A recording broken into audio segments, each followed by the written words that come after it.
Agora estamos de volta ao nosso estudo, juntos no tema União com Cristo. E de certa maneira, estamos chegando à maior passagem de todas. Lembre-se, já meditamos um pouco sobre Gálatas capítulo 2, versículo 20, a união com Cristo em poucas palavras. Nós olhamos para Romanos 6, versículos 1 a 14, e meditamos na união com Cristo sob uma espécie de microscópio e vimos que era um quadro bem mais amplo. Mas agora vamos ter uma visão panorâmica e voltar para Colossenses capítulo 3 e os primeiros 17 versículos. E isso nos conduzirá, eu acho, a algumas sessões para passar aqui pelo material que Paulo nos dá aqui nesta passagem. É útil, eu acredito, quando estudamos Colossenses, nos lembrar do pano de fundo.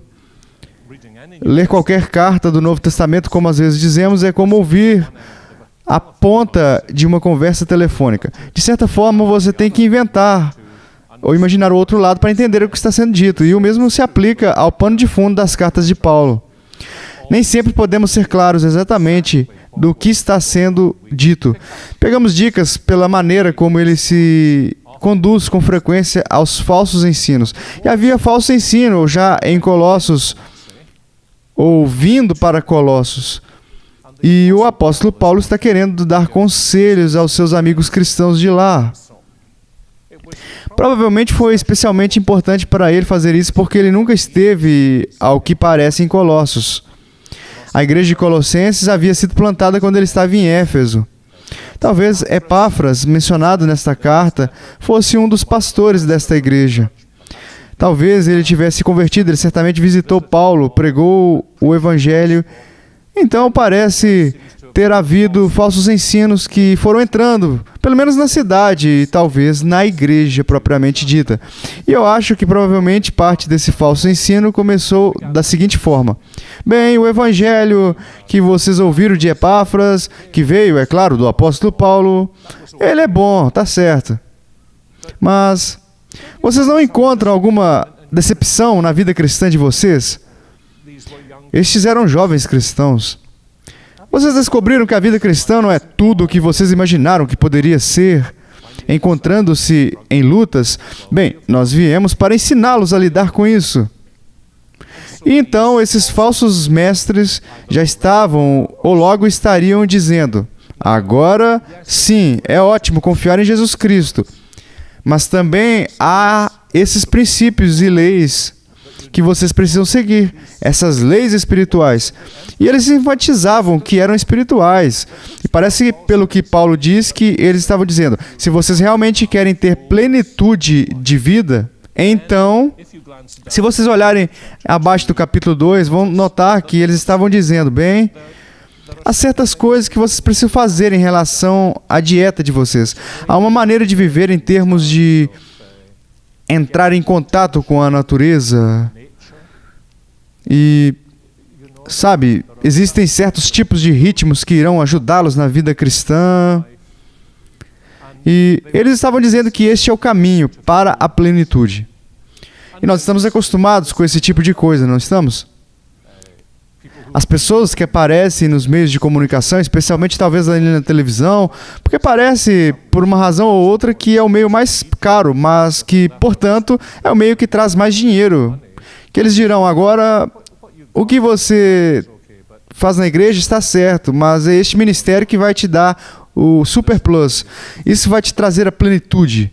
E Paulo está dizendo para esses cristãos colossenses, não se deixem enganar por este falso ensino, porque vocês já chegaram à plenitude da vida em Jesus Cristo. Não há nada a ser acrescentado a isso. Então, o que vocês precisam não é acrescentar a Jesus Cristo para preencher o que está faltando em Jesus Cristo. O que vocês precisam saber e conhecer é a plenitude que já está nele para vocês em Jesus Cristo. E esse é o verdadeiro problema. O verdadeiro problema é que vocês receberam a Cristo, mas vocês ainda não compreenderam completamente o que significa receber a Cristo e todas as riquezas da graça de Deus que são encontradas em Jesus Cristo. Então, ele os exorta no capítulo 2, quando ele diz: vocês receberam toda a plenitude em Cristo. Lá no versículo 9 e o 10. Não para serem enganados, mas para serem enraizados, edificados nele e caminharem nele. E se vocês lerem através de Colossenses, vocês vão notar como ele continua, voltando ao que se tornou o nosso tema nestes estudos, que é saber quem você é em Jesus Cristo e saber quem Jesus Cristo é para você. Essa é a sua plenitude. Então, viva dessa plenitude. E então você vai descobrir que esses falsos mestres não serão capazes de colocar as suas mãos sombrias sobre você e estragar a sua vida cristã.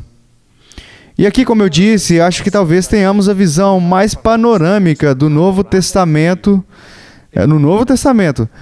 do que significa para nós estarmos unidos a Jesus Cristo.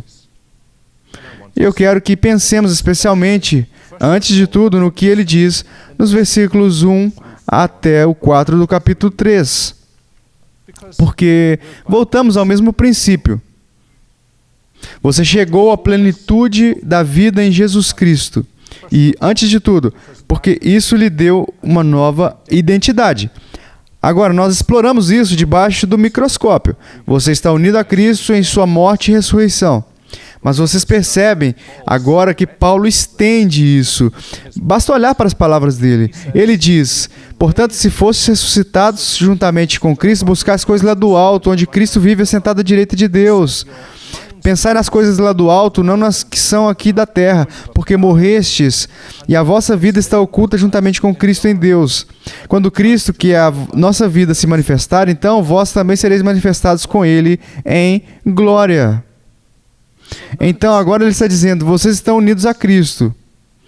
Se você está unido a Ele em sua morte, unido a Ele no seu sepultamento, unido a Ele em sua ressurreição, unido a Ele em sua ascensão, a sua vida está guardada, escondida em Cristo, em Deus. Você está unido a Ele em sua ascensão e reinado celestial. E quando Ele aparecer, Ele não reaparecerá sem você. Quando Ele aparecer, não é esta uma declaração surpreendente? Então, vocês vão se manifestar com Ele em glória. Os primeiros pais costumavam ter uma maneira adorável de colocar isso, que os reformadores também ecoaram. O nosso Senhor Jesus Cristo se considera incompleto sem nós. Isso não é algo incrível? Não somos dignos disso. Na verdade, nos sentimos tão indignos disso. Há algo em nós que se recusa a crer nisso. Como isso pode ser verdade?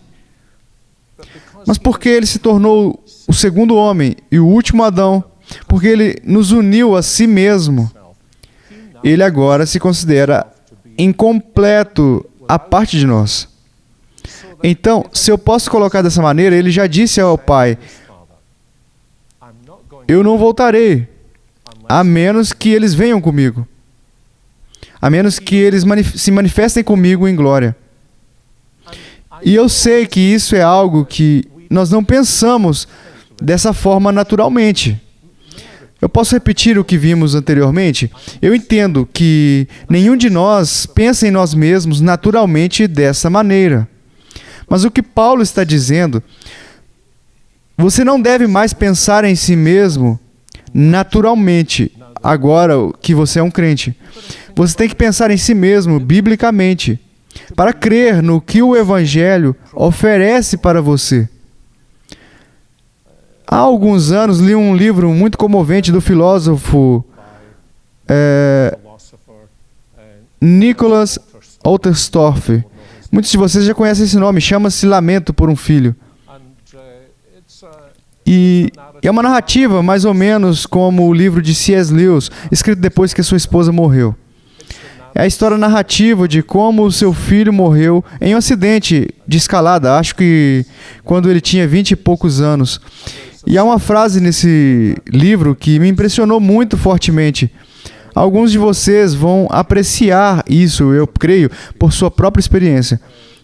O professor Otterstorff escreve: agora, se alguém quiser saber quem é Nicholas Otterstorff, precisa saber que sou um homem que perdeu o seu filho. Eu sou um homem que perdeu o filho.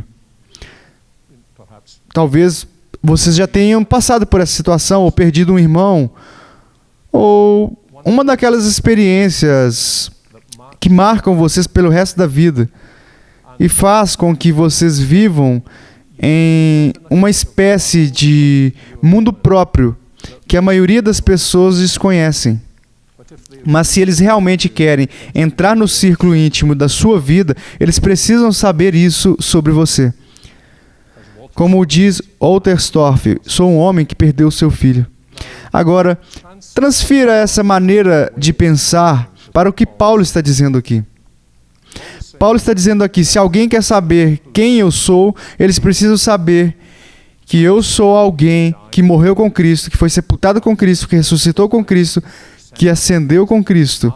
A minha verdadeira vida está escondida com Cristo em Deus.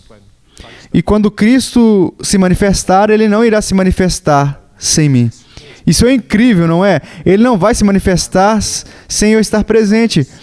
Não é que Ele esteja dizendo que é assim que, como os nossos filhos e netos fazem. Ah, eu não vou fazer isso. Não é uma resistência obstinada ao seu Pai. É parte da sua aliança com o seu Pai. Pede-me, eu te darei as nações por herança, disse-lhe o Pai. E agora Ele está reivindicando o seu povo dentre as nações. E o seu Pai está encantado por estar tão unido ao seu povo. Ele não voltará sem eles. Mas, por enquanto, diz Paulo, as nossas vidas estão escondidas, guardadas com Cristo em Deus. Você se lembra da versão de João no início de 1 João capítulo 3? Ele diz, nós já somos filhos de Deus, mas ainda não se manifestou o que havemos de ser. Mas quando Ele se manifestar, seremos como Ele. E isso é verdade, não é? Os cristãos resplandecem no mundo, brilham. As pessoas veem a graça de Cristo em suas vidas. Eles realmente não sabem quem você é, a menos que sejam cristãos, porque a sua verdadeira vida está guardada com Cristo em Deus. Alguns de vocês estarão familiarizados com a maneira pela qual os cristãos, eu acredito, muitas vezes descrevem isso como o que eles chamam de verdade posicional. Não sei se essa é uma expressão com a qual vocês estão familiarizados. Muitas vezes ouço as pessoas dizerem, essa é a verdade posicional. Acho que quero dizer, tudo bem, mas não é bom o suficiente.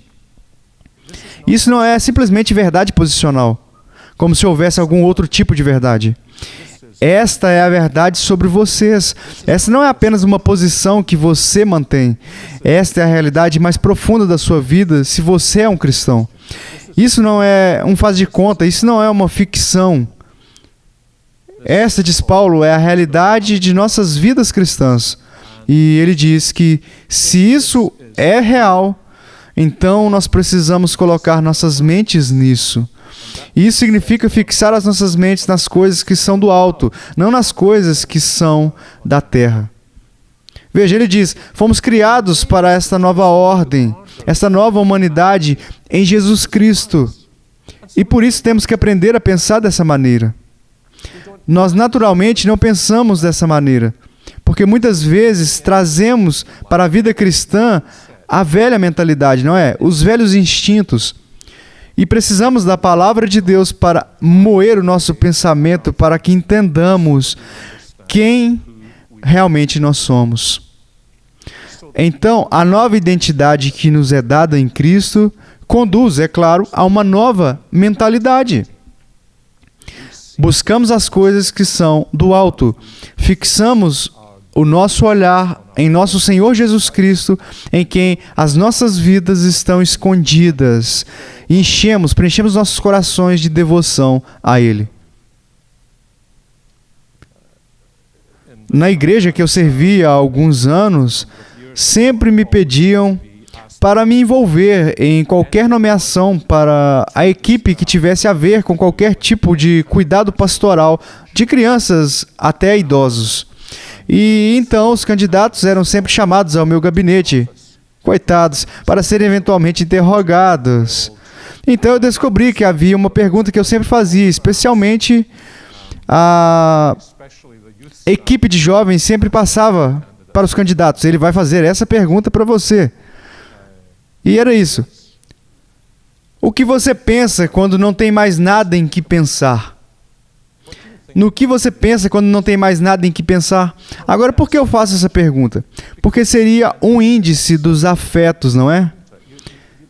Quando você não tem mais nada que esteja focando a sua mente, quando a sua mente está livre, para onde ela vai? Para onde ela vai se derivar? E Paulo está dizendo, vocês precisam aprender mais e mais para que a mente de vocês se desvie para Jesus Cristo, Senhor. Agora, se alguém me dissesse, sabe, eu penso em minha mãe e no meu pai, você sabe que certamente para mim teria sido melhor do que, sabe, eu penso no New York Yankees. Mas pensar no New York Yankees pode ser melhor do que pensar no Atlanta Braves, pelo que eu saiba. Como eu saberia alguma coisa sobre isso? Mas é quando não temos mais nada em que pensar que muitas vezes a deriva das nossas afeições vem à tona. E você percebe que Paulo usa esses dois tipos de coisas. Se fostes ressuscitados juntamente com Cristo, buscai as coisas lá do alto. Porque é lá que a sua vida real está escondida com Cristo em Deus.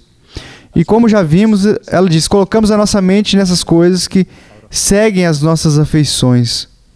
Então, quando começamos a fluir biblicamente, como John Bunyan, às vezes encontramos nossas afeições fluindo para o Senhor Jesus quando as nossas mentes estão meio vazias.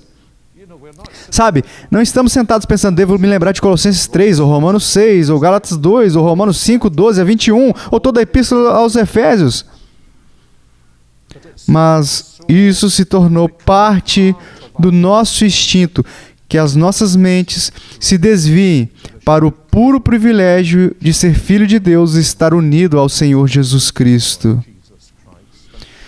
E não devemos deixar este ponto sem lembrar que Paulo nos ensinou quem é Jesus Cristo em Colossenses 1, versículos 15 a 20. Paulo não se concentra tanto na união como na união com Jesus Cristo. E o nosso desfrute dessa união vai estar em proporção direta ao nosso conhecimento do Senhor Jesus. De modo que no capítulo 1, versículo 15 a 20, ele nos disse que ele é a imagem do Deus invisível. Ele é o Criador das coisas visíveis e invisíveis. Ele sustenta todas as coisas. Ele é a cabeça do corpo, a igreja. Ele é aquele em quem a plenitude de Deus tem prazer em habitar. Ele é aquele que reconciliou consigo mesmo a família no céu e a família na terra, fazendo a paz pelo sangue de sua cruz. Isso é o que às vezes é chamado de uma visão cósmica do Senhor Jesus Cristo. Então, estar unido a Ele, bem, isso é um privilégio além da medida. E quando eu não tenho mais nada em que pensar e minha mente se desvia para o fato de que a minha verdadeira vida está escondida com Ele no céu, então a minha vida começa a ser inundada com gratidão e com louvor. Porque me foi dada uma nova identidade. Porque eu comecei a desenvolver uma nova mentalidade. E também porque, e isso é tão maravilhoso, como já sugerimos, me foi dado um novo sentido do destino. Sim, a minha identidade agora está escondida deste mundo. E, na verdade, até certo ponto, está escondida de mim. E a sua identidade está escondida de mim.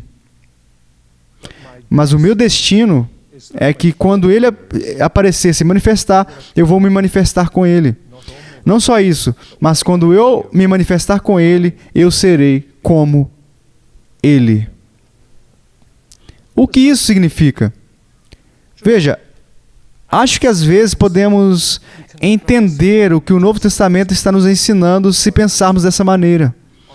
Nesse dia, o que Deus fez em você pelo seu Espírito, transformando você à semelhança do Senhor Jesus, o que ele fez por dentro vai se manifestar do lado de fora.